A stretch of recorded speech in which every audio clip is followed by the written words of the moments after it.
कारण मला इतक्या लाडक्या बहिणी माझ्यावर प्रेम करायला लागल्यात की मी दारातून त्यांना पॉम्पलेट द्यायला जाते तर त्या मला घरात बोलवायला लागल्यात. बरं, तुमच्या चेहऱ्यावरून वाटतं तसं.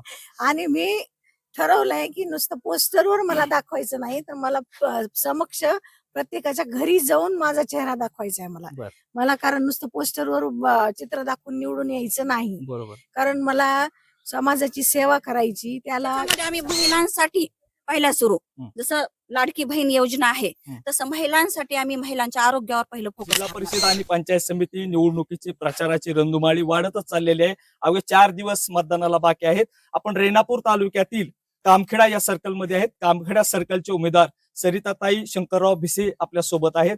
त्यांच्यासोबत आपण जाणून घेऊ की प्रतिसाद कसा मिळतोय, लोकांच्या समस्या काय आहेत. ताई, तुम्हाला लाडक्या बहिणीचा आणि गावाचा प्रतिसाद कसा मिळतोय? एकदम छान. मी एकदम खुश आहे. कारण मला इतक्या लाडक्या बहिणी माझ्यावर प्रेम करायला लागल्यात की मी दारातून त्यांना पॉम्पलेट द्यायला जाते तर त्या मला घरात बोलवायला लागल्यात. बरं, तुमच्या चेहऱ्यावरून वाटतं तसं. आणि मी ठरवलंय की नुसतं पोस्टरवर मला दाखवायचं नाही तर मला समक्ष प्रत्येकाच्या घरी जाऊन माझा चेहरा दाखवायचा आहे मला. बरं, मला कारण नुसतं पोस्टरवर चित्र दाखवून निवडून यायचं नाही. बरोबर. कारण मला समाजाची सेवा करायची. त्याला आता समाजाची सेवा करायची म्हणल्यावर कुठलं तरी पद, कुठलं तरी काहीतरी एखादं ठिकाण लागतं की जिथं आपण जाऊन हक्कानी काहीतरी मागू शकतो. बरोबर आहे. त्याच्यामुळं मला जर जिल्हा परिषद मध्ये निवडून दिलं तर मी मंत्रालयापर्यंत देवाभाऊ पर्यंत सहज पोहोचू शकते. बरोबर. मला मंत्रालयात एंट्री मिळू शकते बरोबर. आणि मग मी माझ्या सगळ्या बहिणींचे प्रश्न घेऊन तिथपर्यंत जाऊ शकते. बरोबर. आणि सगळ्यांचे प्रश्न तिथे जाऊन सांगून मी त्यांची कामं करून घेऊ शकते. त्याच्यामुळं मला तिथपर्यंत पोहोचावा हीच माझी ह्यांना विनंती आहे. बाकी काही नाही. कारण मी भरपूर एकदम घरी मी एकदम सधन आहे. त्याच्यामुळं त्याचा काही प्रॉब्लेम नाही.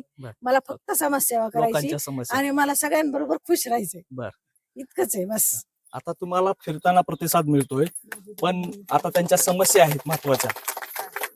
रस्त्याच्या प्रश्न आहेत, आरोग्याचे प्रश्न आहेत, लाईट, गावातील जी काही मूलभूत प्रश्न आहेत त्याला कुठलं प्राधान्यानं कुठला प्रश्न सोडवतात?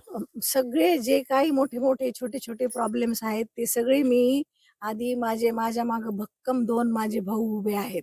एक म्हणजे रमेश आप्पा कराड आणि दुसरे म्हणजे माझे धीर त्र्यंबक नाना भिसे. मी त्यांना विचारल्याशिवाय कुठलीच गोष्ट करणार नाही. त्यांच्या ह्याच्या मागेच मी पुढे चालणार आहे. त्याच्यामुळे ते जे सांगतील ते मी करणार आणि त्यांना माझे प्रश्न मी सांगणार. माझ्या बायकांचे प्रश्न मी त्यांच्यापर्यंत नेणार. त्यांनी जे सांगितले ते मी करणार.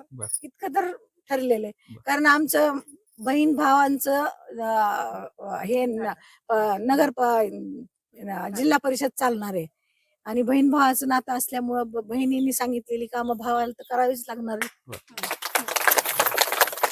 आणि विशेष म्हणजे माझे मिस्टर गेली 36 वर्ष सनदी अधिकारी असल्यामुळं त्यांना मंत्रालयाची पूर्ण सगळी माहिती आहे.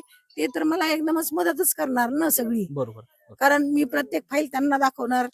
त्यांच्या गणितात बसली तर ते मला म्हणणार ही काम होणार आहे, जा तू देवाभाऊकडं ही फाईल घेऊन, ही तुझी फाईल होऊ शकते, तू सही घेऊन येऊ शकते, मग तू तुझ्या बहिणीचं काम करू शकते. एवढं तर होऊ शकतंय ना. ताई एक मिनिट.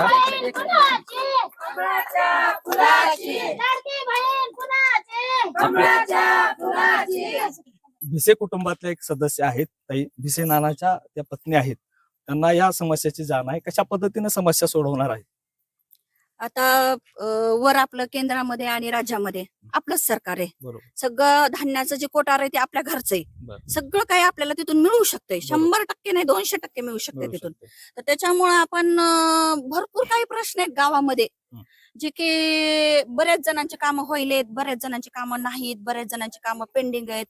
तर ते सगळ्याचे सगळे कामं आमचा राजकीय घराणा आहे. माझे पण मिस्टर माझे आमदार आहेत. त्यांनी पण भरपूर गावामध्ये जलयुक्तचे असतील, रस्त्याचे कामं असतील, परत आपले लाईटचे कामं असतील आणि मेन म्हणजे प्रत्येकाच्या सुखादुःखात कुणाचाही फोन आला तर रात्रीच्या 1-2 ला उचललेला आहे.